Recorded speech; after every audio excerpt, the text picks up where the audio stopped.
तो भारत की स्थिति इसमें वही है कि अब कुछ कहना अच्छा नहीं लगेगा, वो खूंटे से बंधे हुए उस एक जानवर की तरह है कि जिसको कोई भी आ रहा है उसको लात मार के चला जा रहा है। भारत की स्थिति इसमें बड़ी दयनीय है, मैं ये कह सकता हूं, बहुत ही दयनीय हो गई है। ट्रंप महोदय हमें सुन रहे हैं और न पुतिन महोदय सुन रहे हैं, और दोनों एक प्रकार से हमें लगातार डांट रहे हैं, फटकार रहे हैं, और हम बिल्कुल मौन व्रत धारण रखे हुए हैं। और पाकिस्तान के साथ अन्य देश खड़े हैं, ठीक है, पाकिस्तान ने जो भी कार्रवाई की हमारे अगेंस्ट में सब कुछ किया, लेकिन अंतर्राष्ट्रीय मंच पे तो उसके साथ ज्यादातर देश खड़े नजर आ रहे हैं। इवन अमेरिका, ट्रंप महोदय ने कहा आई लव पाकिस्तान, कमाल की बात है। भारत के लिए यह बात नहीं कर रहे, जब कभी मोदी जी कहा करते थे अगली बार ट्रंप सरकार, ये वही लव लव वाली बात अगर ट्रंप महोदय कह देते तो बात समझ में आ जाती। किसी नींद खुलती है तो उठ के धमकाना शुरू कर देता है, कोई दोपहर को सोता है शाम को उठता है तो धमकाना शुरू कर देता है। कोई ऐसा व्यक्ति है जो कहीं किसी और कोने में दुनिया बैठा है, जब वो कुर्सी से उठता है तो वो धमकाना शुरू कर देता है। मुझे लगता है कि ये भी एक नया धंधा बन गया इस दुनिया के अंदर कि सुबह शाम थ्रेटन करो, धमकाओ। ट्रम्प साहब तो दिन में 3 बार करते हैं, जैसे डॉक्टर डोज लिखते हैं ना, सुबह दोपहर शाम, तो 3 डोज देते हैं वो ट्रम्प साहब। धमकी, 500% टैक्स लगा दूंगा, 30% लगा दूंगा, 50 लगा दूंगा। रूस से तेल ले लिया तो 100% टैरिफ भी लगा दूंगा, सैंक्शन भी लगा दूंगा, सेकेंडरी सैंक्शन लगा दूंगा। बहुत अच्छी। उसके बाद नेटो के चीफ मार्क रूट अमेरिका जाते हैं, पता नहीं क्या बातचीत करके आते हैं। ट्रम्प साहब एक दिन पहले कहते हैं कि अगर रशिया से तेल लेना नहीं छोड़ा तो मैं बर्बाद कर दूंगा और सैंक्शंस लगा दूंगा, सेकेंडरी सैंक्शंस लगा दूंगा। मार्क रूट जो कि सिर्फ नेटो के चीफ है, उनका तो कोई अधिकार क्षेत्र ही नहीं है। उन्होंने तो नाम लेके कह दिया कि भारत के प्रधानमंत्री, अगर आप में हिम्मत है तो आप खरीद के दिखा दो तेल और आप मेरी सैंक्शंस का इंतजार करो, 100% सैंक्शन लगाऊंगा आपके ऊपर। अब नेटो का कब से अधिकार आ गया भैया? नेटो तो कोई देश है नहीं। लेकिन आजकल क्या है ना, सब अपनी अपनी दादागिरी दिखा रहे हैं। हालांकि चाइना ने चाबी घुमाई तो आज सुबह की बात है, बल्कि अमेरिका की तो रात हो गई थी। ट्रंप का ऑर्डर आ गया था कि एनवीडिया के द्वारा जो सुपर स्पेशलाइज्ड जीपीयूज हैं, जो चिप्स हैं, जो चाइना के लिए बैन किए हुए थे, वो बैन ट्रंप साहब ने कल शाम को हटा लिया कि आप चाइना को ये सुपर स्पेशलाइज्ड जो एनवीडिया के चिप्स हैं आप एक्सपोर्ट कर सकते हो, लेकिन आप उधर से यूएनएससी के अंदर, चूंकि पाकिस्तान इस महीने का चीफ है वहां पर, तो कश्मीर का मुद्दा आ रहा है। हाँ, एक लेटेस्ट मुद्दा और निकल के आया चीन से कि जहां भारत ने सिंधु जल समझौते को सस्पेंड किया, तो चाइना का आज एक बड़ा स्टेटमेंट आता है, कहता है कोई देश ये ना समझे कि सिंधु कहां से बहती है, ये समझ लो सिंधु कहां से निकलती है। तो सीधी चेतावनी दे दी कि निकलती तो भैया मानसरोवर से, मेरे एरिया से है, तो फिर मैं फैसला कर सकता हूं कि सिंधु जल का क्या करना है।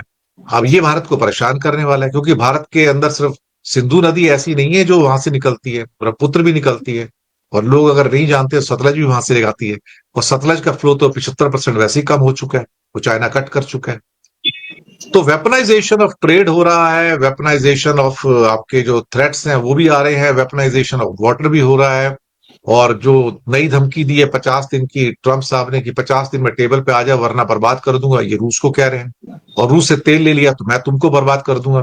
अब चाइना को तो बर्बाद करना बड़ा मुश्किल है, क्योंकि इस बटी हुई दुनिया में अपने आप को अंडर प्रेशर पा रहा है। उसका नाम है नरेंद्र दामोदर दास मोदी।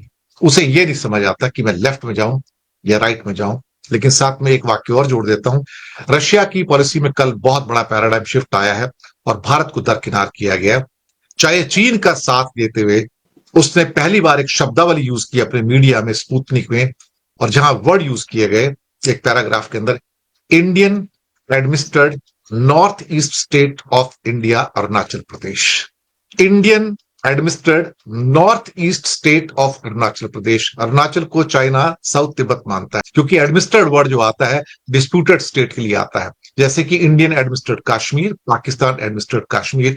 पहली बार रशिया मीडिया भारत के अरुणाचल प्रदेश को कहता है Indian administered north eastern state of India called Arunachal Pradesh. This is a big diplomatic defeat for India कि रशिया भी भारत से डिस्टेंस। लेकिन रूस, मुझे लगता है कि मैंने अपने जीवन काल में सिंस 1956 मैंने इतना वॉलेटाइल वर्ल्ड कभी नहीं देखा है, इतना रेस्टलेसनेस देशों में मैंने कभी नहीं देखा, इतनी इनकंसिस्टेंसी स्टेटमेंट्स में और उनके कर्मों के अंदर मैंने कभी नहीं देखा। आई थिंक डिप्लोमेटिकली कहा जाए और लीडरशिप के डोमेन के बारे में कहा जाए, probably the worst leadership in this world right now we are witnessing, worst leadership. इससे बुरी लीडरशिप हो नहीं सकती। जिन्हें बोलने की तमीज नहीं है, गली मोहल्ले के जैसे वो दादा लोग होते हैं ना, छोटे मोटे गुंडे होते हैं, मवाली होते हैं, जिनको मुंबई में मवाली कहा जाता है, दे जस्ट बिहेविंग लाइक मवाली sir, it's not more than that sir. Green Marc वाला अगर फॉर्डर देंगे गायों को तो हम आपका माल ले लेंगे। जयशंकर का स्टेटमेंट है, वो यही कह रहा है कि the condemnation which should have been of Pakistan, indirectly नाम नहीं लिया, वो कंडेमनेशन नहीं निकल कर आ रहा है। अगर नहीं निकल के आ रहा तो आपकी कमजोरी है ना। उनके साथ सबसे बड़ी दिक्कत क्या हुई कि आपने बोल दिया कि चीन ने खुलकर पाकिस्तान का युद्ध में भारत के खिलाफ साथ दिया, ओपनली हो गया। आपके डेप्टी आर्मी चीफ ने बोल दिया, राहुल सिंह ने भी बता दिया, और उसके बाद आप तुरंत चाइना जाते हो और वहां जाके कहते हो हमारे और चीन के संबंध लगातार सुधर रहे हैं और वो क्या कहते हैं, अच्छी बढ़ोतरी की ओर है। यार कैसे हो सकता है? अभी 4 दिन पहले तुम्हारा army chief, deputy army chief कहता है कि संबंध बिगड़ गए, तुम दुश्मनों के साथ मिले हुए हो, तुम्हारे दुश्मन है, नंबर 1 एनिमी है, आज तुम कहते हो मेरे उसके साथ संबंध सुधर रहे हैं। Every kind of nonsense is happening, I am telling you. आप क्यों नहीं कहते कि भाई तुमने क्यों उसकी मदद किया? आप पे हिम्मत नहीं कि चाइना को बोलने की। लेकिन पता है ना कि फिर हमारी भी चड्डी बनियान वहीं से आते हैं ना। मुसीबत ये है, हम भी क्या करेंगे? हमारे तो जो स्क्रू ड्राइवर है, जो पेन है, जो पेपर है, सब तो वहां से आ रहा है। हम तो सब कुछ अपना यहाँ बनाना बंद कर चुके हैं ना अब तो। ये हालात हैं संजय कुमार जी। और ऊपर से अब नेटो के चीफ आ गए, मार्क रूट। अब वो कहते हैं बंद कर दो वरना 100% सैंक्शन लगा दूंगा। एक नया मसीहा पैदा हो गया दुनिया में साहब, देख लीजिए। जी सर। इस समय तो ये साफ साफ एक प्रकार से उन्होंने इस बात को स्टैंपिंग करने की कोशिश की है कि ब्राजील, चाइना और भारत जो है वह एक ही साइड है। ये अलग बात है कि भारत अभी तय नहीं कर पाया कि वो अमेरिका की तरफ है कि चाइना की तरफ। हालांकि अभी तक तो अमेरिका की तरफ था, लेकिन नेटो सेक्रेटरी जनरल का यह जो थ्रेटनिंग जो वर्ड्स है, थ्रेटनिंग है ये बिल्कुल, और ये थ्रेटनिंग सीधे सीधे ये हिट कर रहा है, हमारे सॉवरेंटी को हिट कर रहा है, इंडियन सॉवरेंटी को, ब्राजीलियन सॉवरेंटी को, और इस तरीके से चाइनीज सॉवरेंटी को हिट कर रहा है कि अगर आपने रूस से तेल खरीदा तो 100% सैंक्शंस आपके ऊपर लगाए जाएंगे, सेकेंडरी सैंक्शंस लगाए जाएंगे। यानी रशिया और ब्राजील यहाँ के पे तो एक चीज है संजय कुमार जी, मैं इंटरवीन जी करूंगा, जी सॉरी। जी क्या ये इंडिविजुअल कंट्री, ब्रिटेन जिसके साथ हमारा एफटीए हुआ है अभी रिसेंटली, ईयू जी के साथ हमारा एफटीए होने जा रहा है, फ्रांस के मैक्रो साहब या जर्मनी के मर्स या ब्रिटिश के कीर स्टारमर हिंदुस्तान से कहेंगे मैं तुम्हारे पर सैंक्शन लगा रहा हूं? ये सोचने वाली बात है। क्या इनमें इतनी हिम्मत है कि इंडिया में सैंक्शन लगा देंगे? सोचने वाली बात है सर ये। नहीं, आप बिल्कुल सही कह रहे हैं। वैसे भी आपको याद होगा कि फ्रांस के राष्ट्रपति ने जब कुछ बात कही थी तो ट्रम्प ने उनको भी चुप करा दिया था और कहा था कि आपको कुछ नहीं पता है।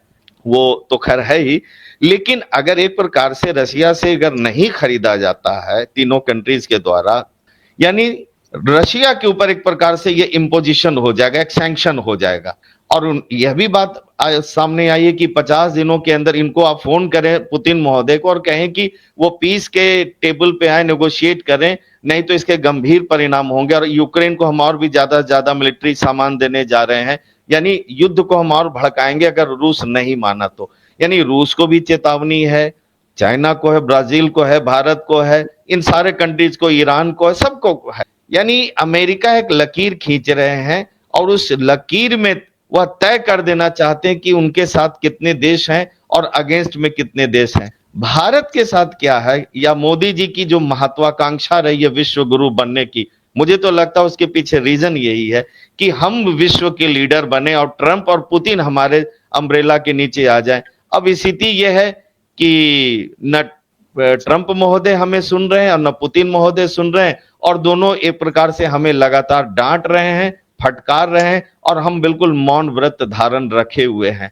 मोदी जी कुछ भी नहीं बोल पा रहे हैं। तो जयशंकर महोदय को अभी उन्होंने भेजा था चीन में, उसके पीछे रीजन कहीं ना कहीं मुझे ये लगता है कि चाइना के साथ जो इधर जो हमारे संबंध थोड़े तल्ख रहे हैं, खासतौर से भारत पाकिस्तान के बीच में जो भी ऑपरेशन हुआ था सिंदूर का, उसमें चाइना ने जिस प्रकार से सपोर्ट किया था पाकिस्तान को, और पाकिस्तान का नाम एक बार भी इधर लगातार 3-4 जो अंतर्राष्ट्रीय जो संगठनों के सम्मेलन हुए, पाकिस्तान का नाम कहीं नहीं आया, किसी भी नहीं।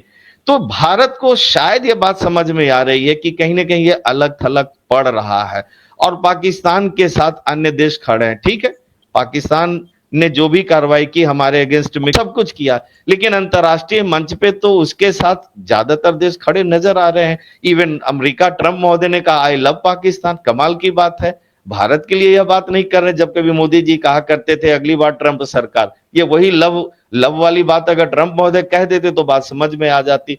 तो भारत की स्थिति इस समय वही है कि अब कुछ कहना अच्छा नहीं लगेगा, वो खूंटे से बंधे हुए उस एक जानवर की तरह कि जिसको कोई भी आ रहा है उसको लात मार के चला जा रहा है। भारत की स्थिति इसमें बड़ी दयनीय है, मैं ये कह सकता हूं, बहुत ही दयनीय हो गई है। और इस बात को शायद हमारे नेतृत्व नहीं समझ पा रहा है। बेहद गंभीर स्थिति है। नाटो का आज का ये जो सेक्रेटरी जनरल का ये स्टेटमेंट है, मैं इसको सीधे सीधे भारत की संप्रभुता के ऊपर एक चोट, एक आघात के तौर पर देख रहा हूं। जी वोरा साहब, क्या लगता है आपको प्रफुल्ल जी कि भारत उनके इस मार्क रूट के बयान को रिटेलिएट करेगा और कहेगा what right you have got to speak on us, that what we should do, who are you by the way, what's your authority, are you a country? तुम तो कोई कंट्री भी नहीं हो, तुम सिर्फ एक ऑर्गेनाइजेशन हो। ये तो ऐसा हो गया कि जैसे ब्रिक्स हो गया या G7 हो गया या कोई भी एक ऑर्गेनाइजेशन उठेगी और आपको धमका के चली जाएगी। Who are you to threaten us? मुझे लगता है कि कुछ लोग शायद अपने जामे से बाहर निकलकर, अपने डोमेन से बाहर निकलकर वो करने की कोशिश कर रहे हैं जो वो है ही नहीं एक्चुअली, देखा जाए तो। उसके कारण पूरे देश को की हिम्मत पस्त कर दी गई है। डट के कह सकता है ना बयान, जब सब एक दूसरे पर इस तरह का बयान दे रहे हैं, अंतर्राष्ट्रीय कूटनीति और राजनीति की सार्वजनिक भाषा में इतनी जबरदस्त गिरावट आई है, जैसे लगता है कि ये होली खेल रहे हैं।